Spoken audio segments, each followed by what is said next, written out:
Hello, my crafty friends. Thank you for joining me today. My name is Linda Edwards, and I'm with Crafty Heron Designs. I'm an independent Stampin' Up! Demonstrator, and I'm going to show you how to make this lovely card. It's got a partial die cut. We have embossing. We've got heat embossing and dry embossing. I'm going to share with you some tricks about getting a really good crisp white image with your heat embossing. And you can see it's a really pretty card. Uses the Nature's Sweetness Sweet and the Lovely and Sweet stamp set, the Congratulations, and the dies. This lovely set comes with dies that coordinate with each of these images.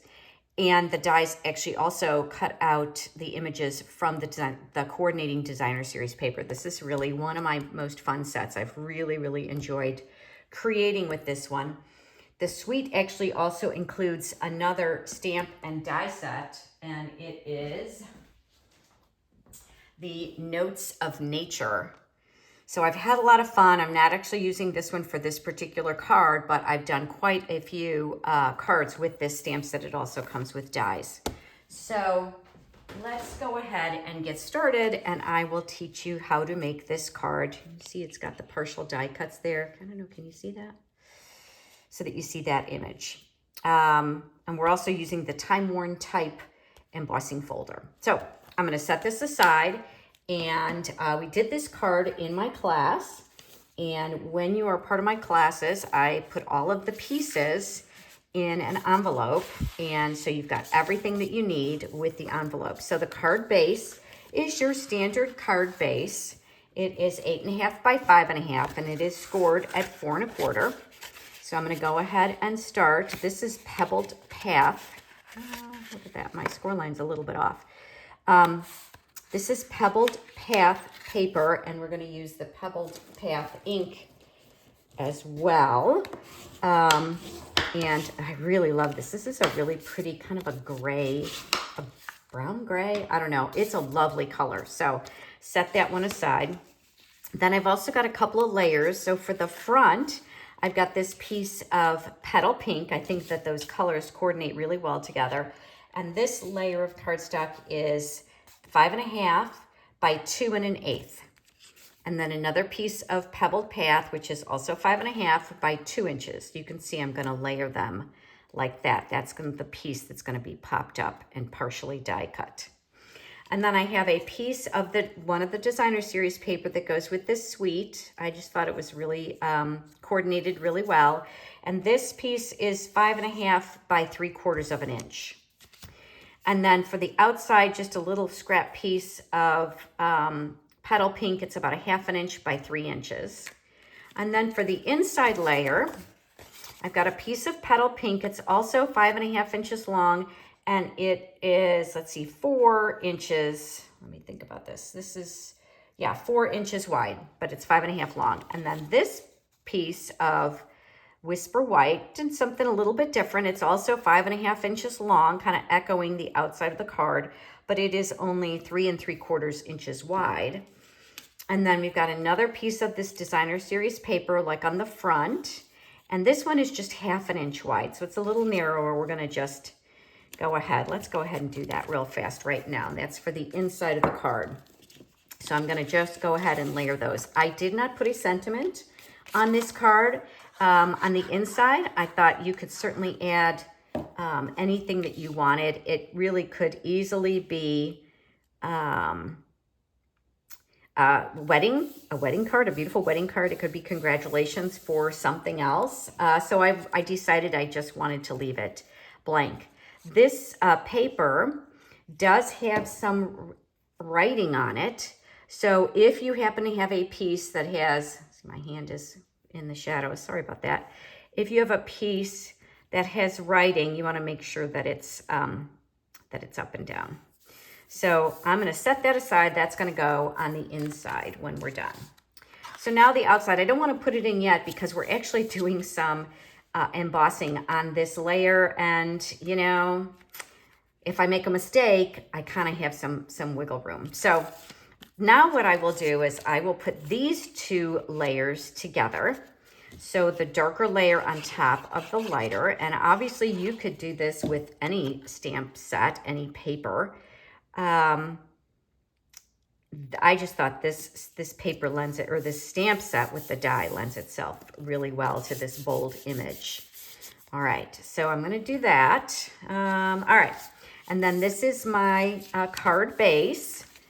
Inside here, opening on the right, and I'm gonna emboss my image right here. So because I'm gonna lay this image, it's gonna be kind of right about here. For this, because it's such a large image, I don't need to mark it yet because it's gonna fill up this image, right? So I do know that I want it to be over on the right, and it does have this writing on it, so that kind of clues me into kind of the orientation, although that is going to be hidden, so that's not critical to get it lined up. But I'm just using it as kind of a marker so that I know that's kind of how I want that image to be lined up. So we are going to heat emboss this image. So what I'm going to do is, because it's a white image on dark paper, rather than just using Versamark ink, which is what I would normally do for this, I'm going to use my white craft ink. So this is a nice little clue, a little trick for you. So white craft ink, when you order it, it comes uninked, and you will get the ink with it. And this probably has enough ink on it now, but I just wanted to show you, if you get it, you'll be like, well, what the heck am I supposed to do with this? So you go ahead and you add the white craft ink to the uninked pad, and it is kind of sticky because it is a craft ink, so it's kind of thick. So you can be pretty generous with it.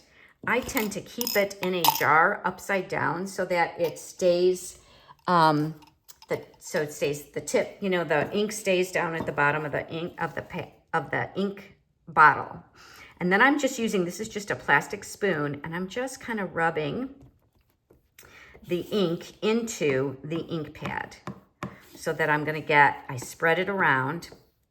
I'm careful not to use the edge. I don't want to gouge my ink pad, but I do want to spread that ink around. And you can kind of see, I don't know if you can see on here, but I can kind of see where the ink was so that I know that I'm going to get a good image. All right, so now what I'm going to do, because this image is larger than my ink pad, I'm going to put the image down.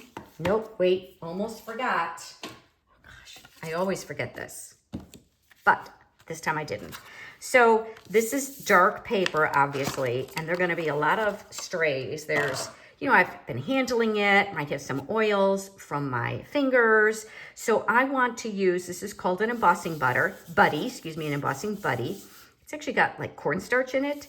And I'm just going to go ahead and go over my cardstock, and you might be able to see it's got a little bit of powder there. And the purpose of that is it's an anti-static, so that the stray powder, when you put the powder on the cardstock, that stray powder will not stick to the base, the card base. All right, so I did that.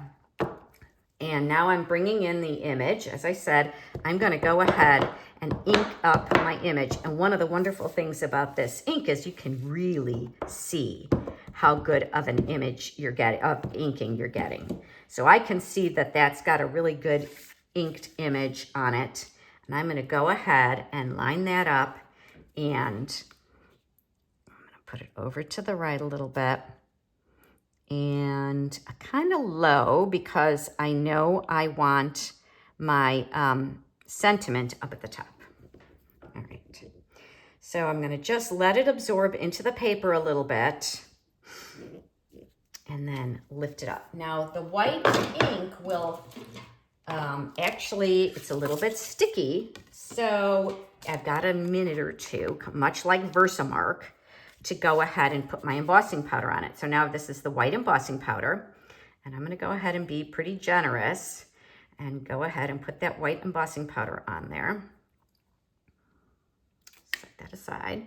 And I'm using the coffee filter to catch all that powder And then you can see it's a little bit blurred there, but that's going to be hidden, so it doesn't matter. So I am not going to worry about that at all. And then I'm going to just take this and put it back in the jar so that nothing goes to waste. Now, this Stampin' Up! Has this kind of has a tray. It's a different color, but I had this one from long before Stampin' Up! Had one, so I'm not going to replace it. But you can get it from Stampin' Up! All right, now I'm going to bring in my heat tool. So it's going to get a little loud, but so just be forewarned. The Stampin' Up! Heat tool has 2 different temperatures, a 1 and a 2. So the 1 is used if you want to, say, dry watercolor paper. You've used something that you just want to dry it a little bit more quickly. But for the heat embossing, you definitely want to use the number 2. So here we go. I'm going to go ahead and get started. So be prepared. I'm going to let it warm up for about 30 seconds, and then I'm going to apply it to my card base. I hope you can still hear me. When I let it warm up a little bit, it goes pretty quickly. So I don't tend to move it around a lot. I'm gonna watch for it. And you can you see how that is melting? What's happening is that powder is melting, and the heat makes it kind of an enameled effect. So I'm sorry that the shadow of my light, I'm gonna have to work on that, but I think you can see. So I'm just slowly moving it over so that I don't miss any areas, and I'm watching to make sure that every little branch or area of that leaf is actually going ahead and, yep, it's all melted. Okay. And then I'm going to let that kind of cool just for a little bit. And I'm going to come in with, I don't have it here. I have a microfiber towel that I normally have right here. Oh, here it is. And I'm going to take this microfiber towel and just kind of rub over the outside of this paper, because I want the rest of that powder to be gone. So you can see that I've kind of done that. And on lighter colors, you don't even see it, so it's not an issue. But on the dark, especially this color, you can really see it. So there's another little trick for you. So now, as you remember, I did bring this in, right? And this is the piece that I'm going to kind of cover up my image with, and we're going to do the partial die cutting. So what I'm doing is I'm lining it up where I want kind of the area that's going to be covered. I know I want this leaf to be kind of to the right. I know I want to leave about 1/4 to 1/2 inch on this side so that I can fit this piece under before all is said and done. So I'm just lining it up, the top and the bottom. I'm kind of watching to see that it's straight. I can bring that over just a little. And then I'm going to bring my die cut in. Oops, I moved it. You see that? I'm going to bring my die cut in, and you can see I've already got some tape on it. I've got that, it's a painter's tape that's a really low tack. And I'm going to line this up on the right where I want it. And then I'm going to tack it down onto this piece, because this is where I'm going to bring in my cut and emboss machine and die cut it. So now I carefully move this, get that out of the way, move these pieces over. I'm going to bring in my cut and emboss machine. And I am just going to go ahead and die cut. So, if you've done any cutting and embossing, you've got the 3 layers. You've got your base plate, your plate number 2, and then one of the plate number 3. Again, have been very careful to hold this so that it doesn't move on me. And I'm gonna run this through my machine. And it just runs right through. Get it out of the way. Now, I probably probably should have gone back and forth because this is 2 pieces. I'm going to run it through one more time.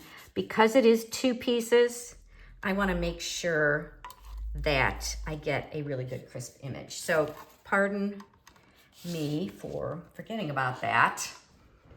And let's run it through one more time. I'll go forward and back. So as you're doing it, just go forward and back, and you should be in good shape.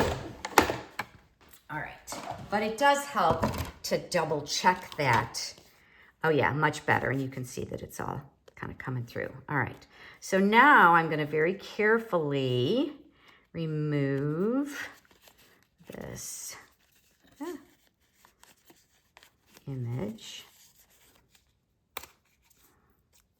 I just want to make sure my paper doesn't get the tape, that the tape doesn't do any damage to it. Now I've used this one a few times, so it's not super sticky, so it's good. And this is gonna come off, and that's just gonna do like that. Voila, okay.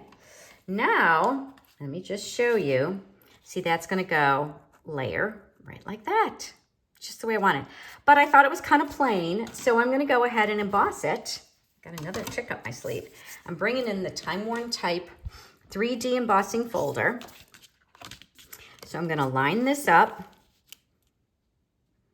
And because it's a typeset, I try to make it straight. So you can see it's pretty straight along the bottom there and along the top. And you don't want it too high, because if it gets caught in the center, you won't get any embossing at that area. And it's a long piece. So for the embossing folder, it is a 3D embossing folder. I like to mark mine so that I remember. They are pretty thick. It's not difficult to tell the difference, but I like to mark it anyway. So that for that 3D embossing folder, it tells me I need plates 1 and 4. So I bring in the embossing folder, and you always want the folded edge to run through your machine first.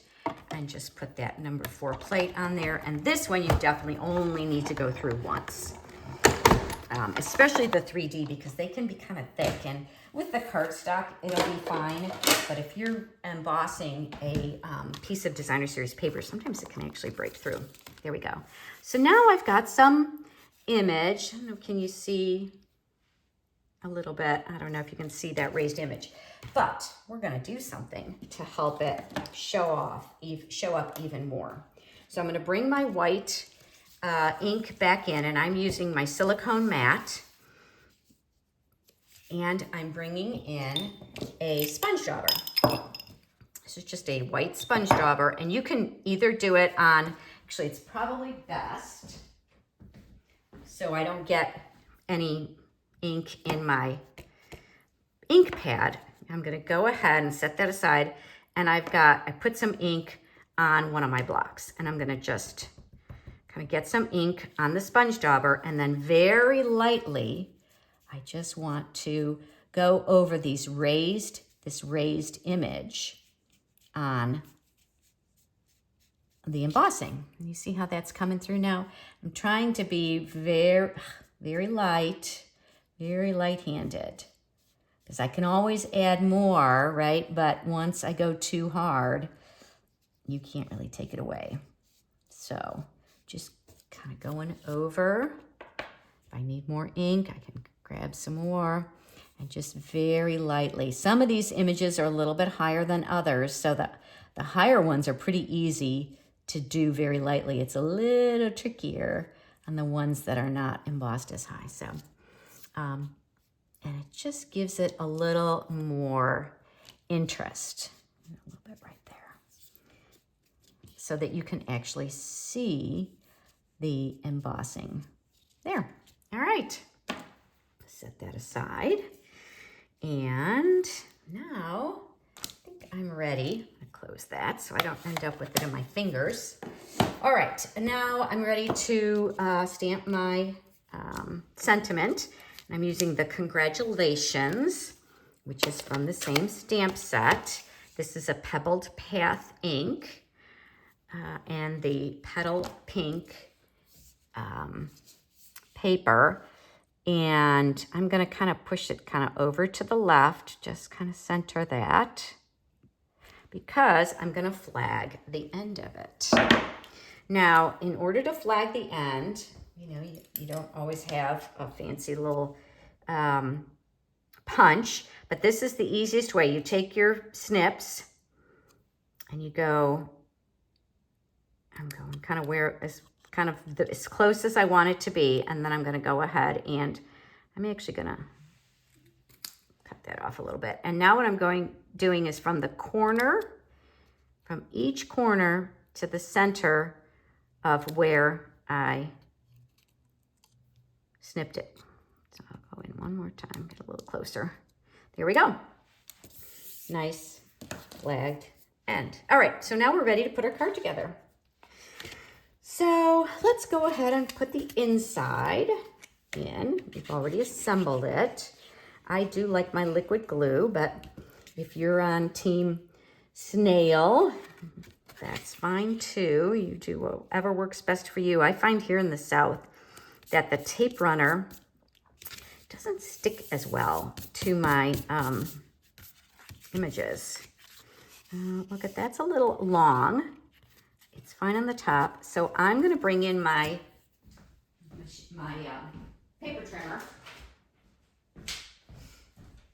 paper trimmer. And let's, do I want to do paper trimmer or do I want to do, actually, I think I'll bring in my scissors.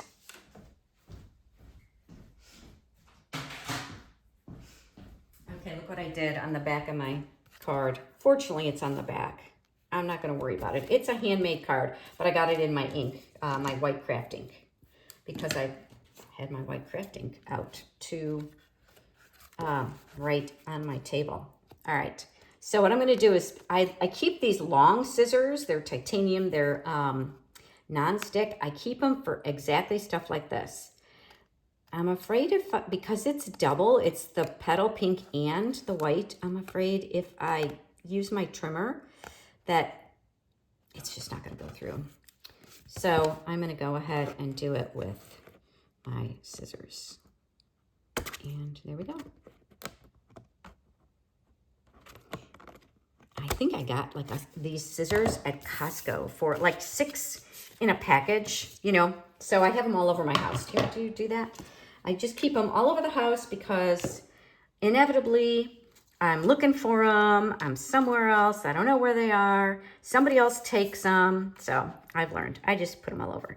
So this particular piece has writing here and here. So really I could do it either way because this writing, this is upright. This one is like that. So it won't really matter. So I'm not going to worry about that too much. That's just the design, inherent design of the paper. But if you have, you know, just one particular way that it's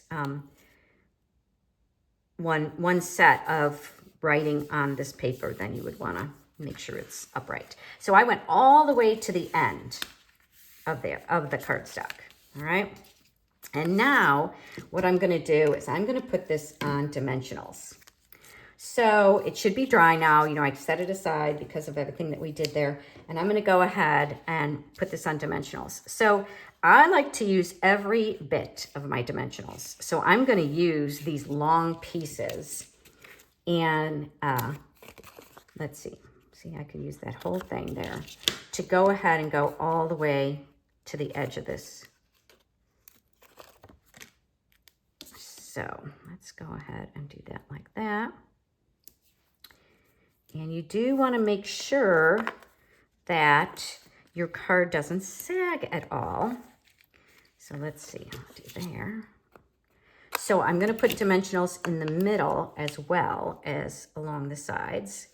And then I have to be careful of these little pieces here. So I'm going to get creative. Let's see, let's do that. And right about there. I'm off camera, sorry. There we go. So because I want to make sure it doesn't sag, I'm going to go ahead and put some there. I'm going to put, I think I'm going to wait. I'm going to put a small dimensional there. I think that one works there. Got one more here. I think I can put that there. And maybe this one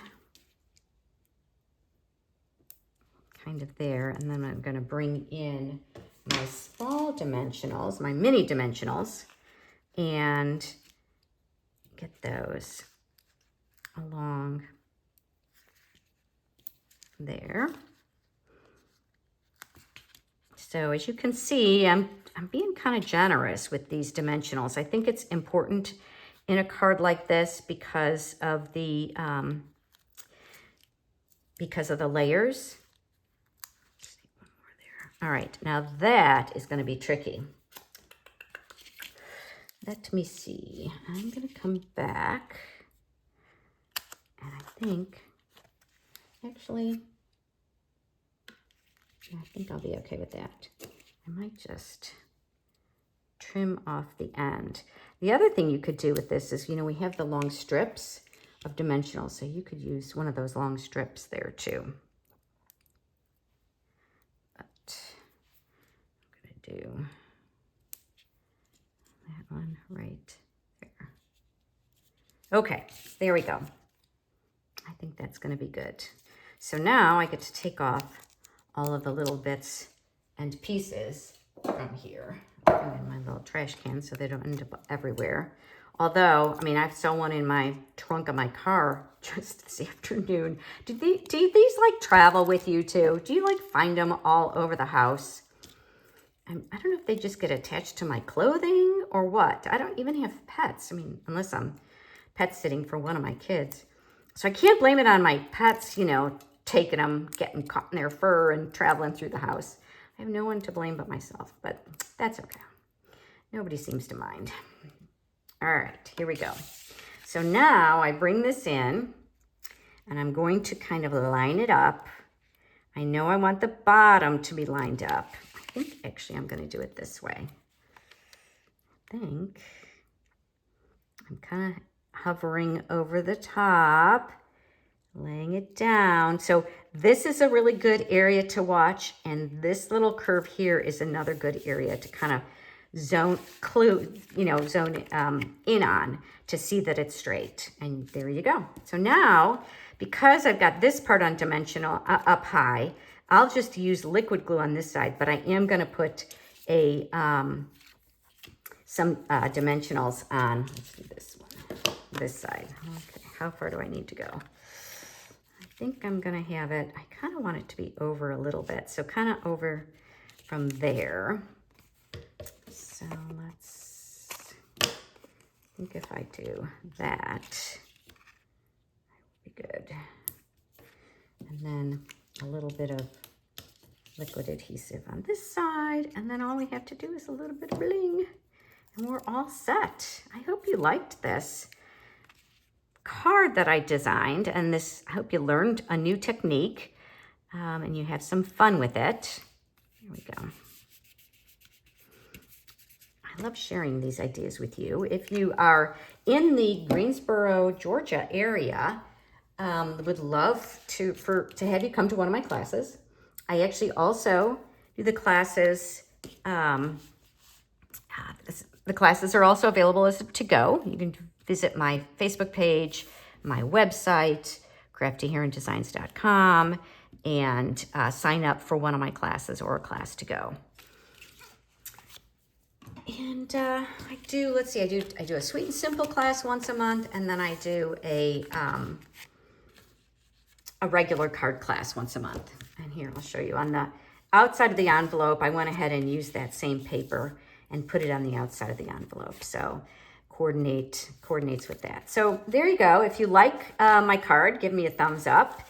If you share this tutorial with others, please, that helps other people find me, and I would appreciate that. Any comments also help others to find me. And as I said, you can find me on Instagram, Facebook, YouTube at craftyherondesigns.com. Thanks for joining me today. My name is Linda Edwards, and I look forward to crafting with you again soon. Bye for now.